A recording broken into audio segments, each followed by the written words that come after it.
আশেপাশে কেউ নাই, এই সুযোগ 1000 থেকে শূন্য একটা কেটে 100 বানিয়ে দিই। প্রতি জোড়া জুতা 1000 টাকা লিখা ছিল, এখন শূন্য একটা কেটে 100 টাকা হয়ে গেছে। যাই ভিতরে গিয়ে 100 টাকা দিয়ে এক জোড়া জুতা কিনে নিয়ে আসি।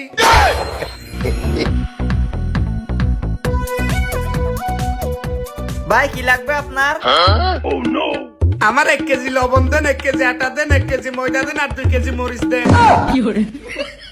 ভাই এটা তো মুদির দোকান না, এটা জুতার দোকান, এখানে জুতা পাবেন যে। আমি তো জানি এটা জুতার দোকান, তাহলে কি লাগবে জিজ্ঞেস করতেছো কেন? জুতার জন্যই তো আসছি। আমার এক জোড়া এমন ভাবে জুতা দেখেন যেটা পরলে আমাকে পুরো হিরোদের মতো লাগবে, বুঝতে পারছেন? ও আচ্ছা ঠিক আছে ভাই, আসেন আপনাদের জুতা এদিকে। এদিকে চলেন। এই যে ভাই দেখেন, এখানে সব ইয়াং ছেলেদের জুতার কালেকশন আছে। আরে বাহ, আপনাদের জুতার কালেকশন তো ভাই খুবই ভালো, যেটা দেখি সেটাই পছন্দ হয়ে যাচ্ছে। হ্যাঁ ভাই, এটাই হচ্ছে সকরিয়া জুতার বাজার, এখানে ছোট বড় সবার জন্য জুতা পাওয়া যায়। ভাই এই জুতাটাই তো আমি অনলাইনে দেখেছিলাম, কিন্তু তখন আমি অনলাইন থেকে নিই নাই, বুঝতে পারছেন? এটা পছন্দ হয়েছে, এটাই আমাকে প্যাকেট করে দেন। ঠিক আছে ভাই, দিচ্ছি। আসেন ভাই এদিকে।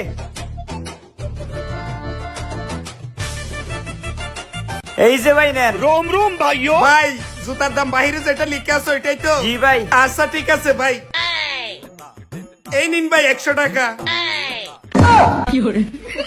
ভাই 100 টাকা কেন দিলেন? জুতার দাম তো 1000 টাকা। 1000 টাকা?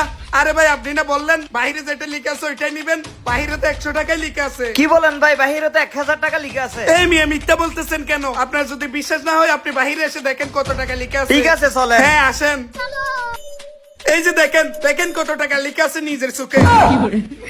এ ভাই এখানে তো 1000 টাকা লিখা ছিল, শূন্য একটা কে কেটে ফেলছে। এই জুতার কিনেই তো আছে আমার 800 টাকা। এই মেয়ে এসব কথা আমাকে বলে লাভ আছে? আপনি বলছেন বাইরে যত টাকা লিখে আছে তত টাকা দিতে। 100 টাকা লিখে আছে, আমি 100 টাকা দিচ্ছি, আমার কাজ শেষ, আমি যাই। হাই হাই রে, এমনিতে কাস্টমার নাই, এখানে আবার 900 টাকা লস হয়ে গেল আমার। আরে মামা 1000 টাকা জুতা 100 টাকা দিয়ে নিয়ে আসছি, দেখছস মামা আমার ট্যালেন্ট? ও এই ব্যাপার। আরে বেটা, এই জুতা তো আমি এমনিতে ফ্রিতে নিয়ে আসতে পারি। ফ্রিতে আনবি? আচ্ছা এনে দেখা। আরে বেটা, তুই তো আমার ট্যালেন্ট সম্পর্কে জানাস না, আর আমি এক্ষুনি নিয়ে আসতেছি। তুই এনে দেখা বেটা, আমি এখানে দাঁড়িয়ে আছি। আচ্ছা ঠিক আছে।